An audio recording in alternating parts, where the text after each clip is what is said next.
Piggy ஈட்டர்ஸ்க்கான சில attractive foods பார்க்கலாமா? First one tumbler idli. எப்பவுமே ஒரே மாதிரியான ஷேப்பில் இல்லாமல் இந்த மாதிரி டம்ளரில் இல்லை கிண்ணத்துலலாம் மாவு ஊற்றி நீங்கள் இட்லி செய்து கொடுத்தீங்கன்னா இம்ப்ரெசிவாக இருக்கும். அவங்களும் அதை சாப்பிட்ணுன்னு ட்ரை பண்ணுவாங்க. Second one mini dosa. இதை வந்து நான் டெடிபேர் ஷேப்பில் பண்ணியிருக்கேன். தோசை மாவுலே டிஃப்ரெண்ட் ஷேப்ஸில் நம்ம ட்ரை பண்ணலாம் அண்ட் டிஃப்ரெண்ட் கலர்ஸ்லையும் ட்ரை பண்ணலாம். பீட்ரூட், கேரட் இதெல்லாம் அரைச்சி ஊற்றலாம். நான் வந்து இந்த மாதிரி நீட்டாகவும் பண்ணியிருக்கேன் பாருங்கள்.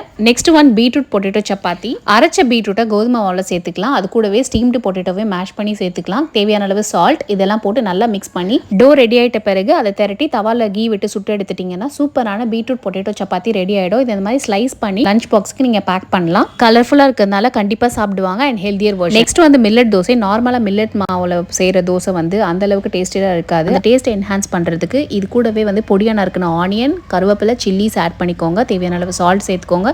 இந்த மாதிரி குட்டி குட்டி தோசை சுட்டு கொடுத்தீங்கன்னா சாப்பிடுவாங்க. இந்த வீடியோ யூஸ்ஃபுல்லா இருந்தால் லைக் பண்ணுங்க. பாய்.